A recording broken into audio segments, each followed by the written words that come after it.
Tidak ada yang sudi menolong saya. Tidak ada yang datang. Saya dilupakan.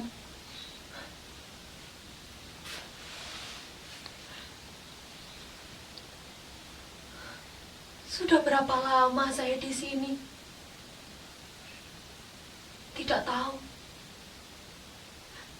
Sudah berapa lama saya disiksa macam binatang? Saya juga tidak tahu. Apa saya binatang? 4 dinding ini hanya satu jendela berjeruji besi jauh di atas sana. Dinding yang tebal, tidak ada perabotan, hanya tikar dan bantal, tidak ada selimut. Saya tahu tidak mungkin lolos dari penjara ini jika tidak ada yang sudi menolong. Mustahil saya selamat jika tidak ada mukjizat.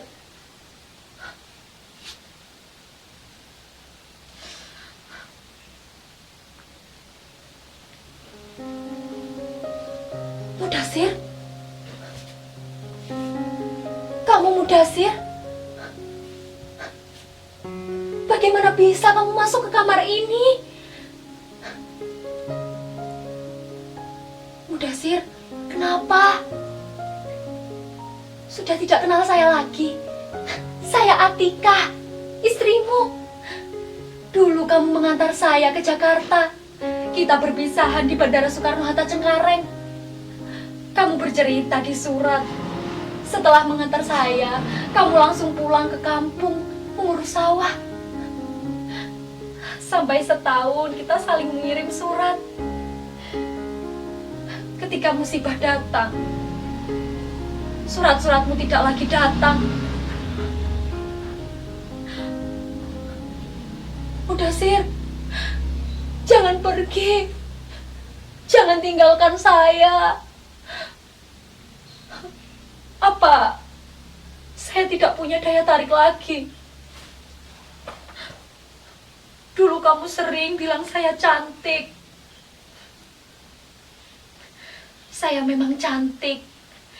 Kecantikan alami tanpa ginju dan bedak. Kamu suka saya apa adanya. Dulu kamu sering bilang begitu. Ini saya, Atika. Saya tahu penyiksaan ini membuat saya tidak secantik dulu lagi. Tapi Mudasir, kalau memang benar kamu di sini, tolong saya. Selamatkan saya dari sekapan ini. Lalu kita pulang kampung bersama-sama. Tidak perlu melapor pada polis Raja Diraja. Tidak guna melapor pada Menteri Tenaga Kerja. Kita warga negara Indonesia, bukan warga negara Filipina. Beruntunglah mereka yang berasal dari Filipina. Bahkan presiden mereka peduli dengan keadaan, dengan nasib para tenaga kerjanya. Apalagi yang kerja di mancanegara. Nah, kita, jika punya uang banyak, dirampas sampai habis tulang sumsum. Kalau ada musibah, pura-pura tidak tahu, diabaikan. Sudahlah Mudasir. Bicara soal kekacauan penanganan tenaga TKW seperti saya membuat dada seketika sesak. Lebih sesak lagi dada kita ketika kenyataan yang terang benderang tidak pernah dianggap sebagai kenyataan. Mengapa? Karena mereka malas menanganinya. Tidak sudi tangan kotor dan energi dihambur-hamburkan. Ya, karena tidak ada uang komisi yang berlimpah dalam menangani kasus TKW. Lagi pula, kekuatan diplomasi diperlukan agar para pejabat kita dihargai oleh orang-orang asing. Kenyataannya, para pejabat kita sering dijadikan bahan tertawaan oleh diplomat-diplomat asing. Karena dianggap malas dan bodoh, tapi sok pintar. Problem bahasa pun menjadi hambatan. Mana bisa menangani perkara jika pembahasan dilakukan menggunakan bahasa Tarsan. Belum mulai pun sudah kalah terlebih dahulu. Akibatnya, kita yang menjadi korban, dikorbankan.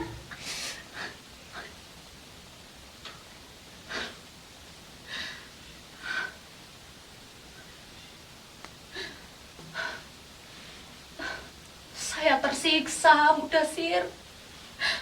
Tersiksa. Kenapa tidak menolong? Lihat, bekas-bekas luka di sekujur badan. Sebelum dijebloskan ke penjara ini, saya dipukuli. Semua anggota keluarga majikan ikut memukuli. Saya menangis, berteriak, bertanya apa salah saya. Jawabannya hanya geraman dan teriakan pula. Lalu saya dipukuli lagi, bertubi-tubi. Apa salah saya, Tuhan? Kamu, Indon sialan, bajingan, pencuri, maling, tidak tahu diri.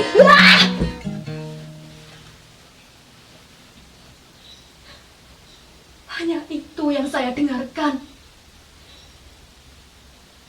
Kata-kata yang diteriakkan berulang kali.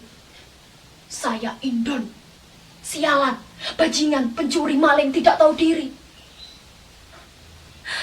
Apa salah saya? Demi Tuhan, saya sama sekali tidak pernah mencuri. Saya bukan maling. Tapi tidak ada sidang pengadilan yang tidak memihak. Supaya mendapat bukti bahwa saya tidak seperti yang dituduhkan. Tidak ada. Yang ada hanya ruangan ini, penjara ini.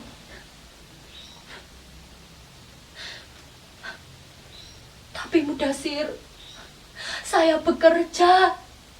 Saya mendapat upah karena saya bekerja. Saya bukan pemalas. Saya selalu bangun setiap sebelum subuh. Saya membersihkan rumah, menyapu, mengepel, mengawat perabotan. Saya mencuci, menyetrika, memasak, mengurus tanaman. Di rumah sebesar ini saya sendirian. Tapi saya tidak pernah mengeluh. Saya tetap melakoninya dengan giat dan dengan gembira. Saya tahu diri. Saya hanya pelayan yang datang dari tanah seberang. Tidak berani menuntut macam-macam. Yang harus saya lakukan, harus bekerja dengan rajin. Tidak banyak protes. Menerima segala kondisi.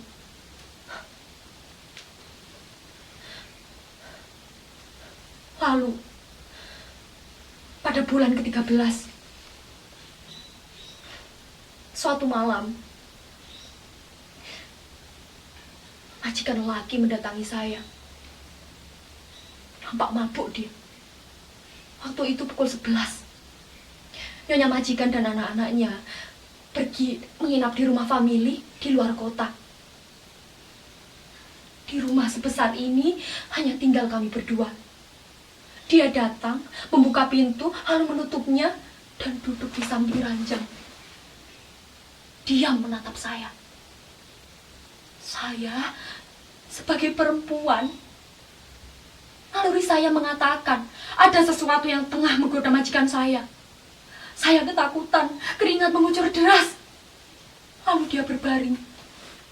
Dengan isyarat tangan, menyuruh saya berbaring di sampingnya. Saya menggelengkan kepala, tubuh gemetaran. Dia melotot. Lalu kembali mengisyaratkan agar saya segera tidur di sampingnya. Saya menggeleng kembali. Saya tetap kukuh. Lalu saya duduk meringkuk. Saya duduk meringkuk di sudut dengan waspada. Lalu dia bangkit. Saya sudah siaga. Saya siap memukul jika itu yang dia lakukan. Tapi untunglah hal itu tidak terjadi. Dia bangkit, berdiri, menatap saya dengan mata menyala. Lalu berjalan menuju pintu, membuka pintu, menutupnya dengan keras. Terdengar langkah semakin menjauh.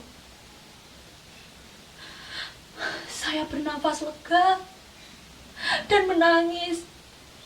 Saya bersyukur kepada Tuhan. Pada malam itu tidak terjadi apapun. Ya, saya selamat dari perkosaan majikan. Saya mengunci kamar dan menangis hingga subuh.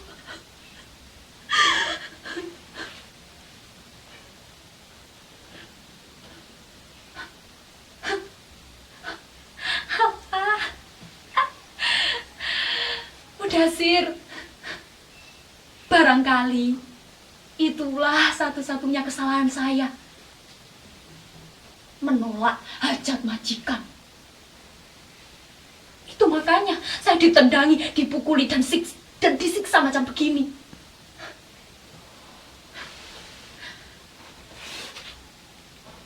Lalu, pada bulan ke-16, disitulah nasib masa depan saya ditentukan. Anak laki-laki majikan mengaku kehilangan uang, begitu pula anak perempuan mereka. Majikan lelaki kembali mengeluh kehilangan uang, kali ini jumlahnya lebih banyak. Sayalah itu, kambing hitam yang menanggung akibat. Saya dipukuli lagi, bertubi-tubi dengan setrikaan panas, karena waktu itu saya sedang menyetrika. Saya berteriak kesakitan. Dan di hari itu pula lah, saya dihajar, diseret, dan disekap di kamar ini. Memang aneh. Aneh. Penyiksaan ini sangat tidak jelas konsepnya, tapi kenyataan. Saya mengalaminya.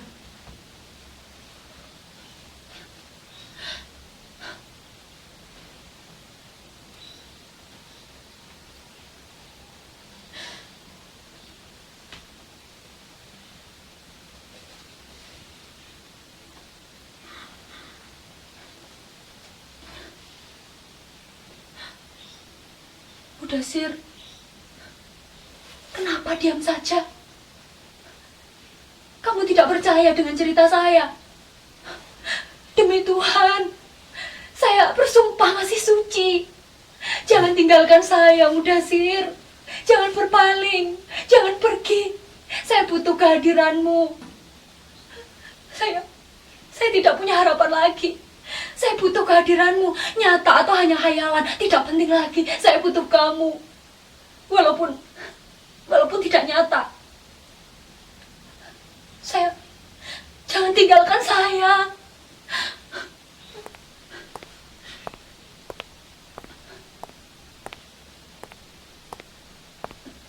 Mudasir, kamu dengar itu? Ada suara langkah mendekat. Sebentar ya. Tolong. Tolong saya. Ada orang di sini, perempuan. Tolong. Berhenti. Jangan pergi. Berhenti, tolong. Tolong.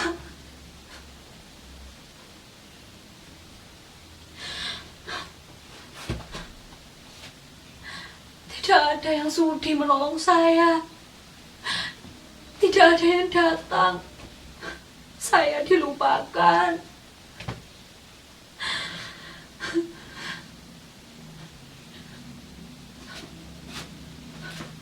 Mudasir,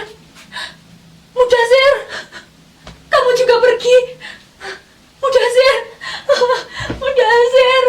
kamu juga pergi.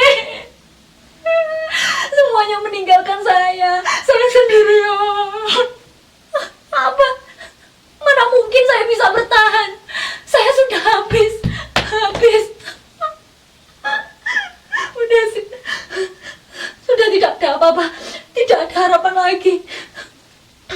Bahkan suami saya tega meninggalkan saya. Bayangkan suami saya.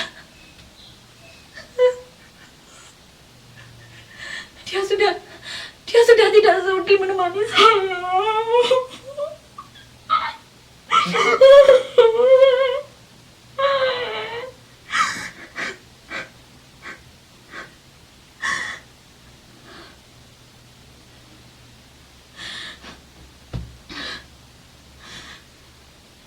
Saya rela mati jika memang saya harus mati. Tapi peristiwa yang saya alami harus saya ceritakan dulu. Entah kepada siapa, kepada siapapun yang mau mendengarkan.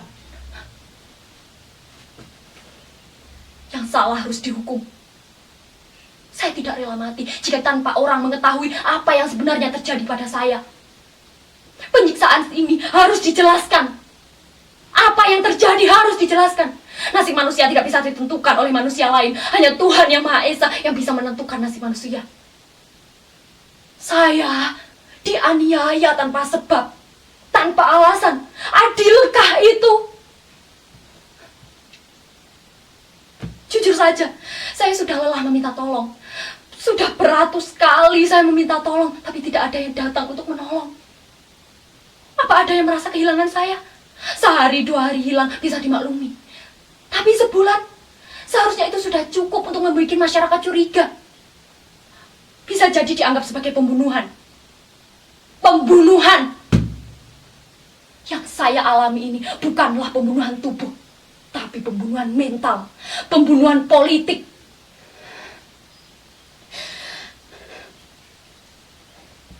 Pembunuhan politik. Yang saya alami bukanlah pembunuhan mental, bukanlah pembunuhan tubuh. Ya, pembunuhan politik. Kita berkali-kali dianggap binatang, tidak punya wibawa. Mengapa? Agar kita tidak memiliki rasa percaya diri. Supaya kita merasa bahwa bangsa kita hanyalah bangsa pelayan, bangsa pembantu rumah tangga. Tidak ada lagi kebanggaan karena kita ini miskin dan kacau, tidak seperti negeri jiran yang kaya raya itu. Kita sering dilecehkan, tanpa bisa membalas. Kita sering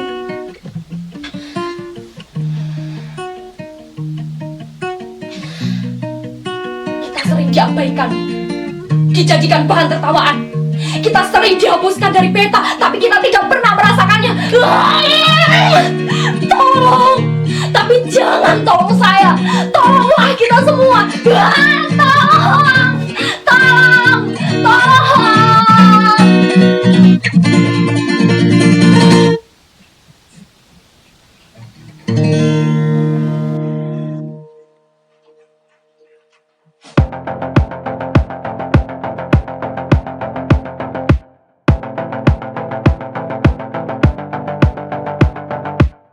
Kapan terakhir kali kamu dapat tertidur tenang? Enggak. Tak perlu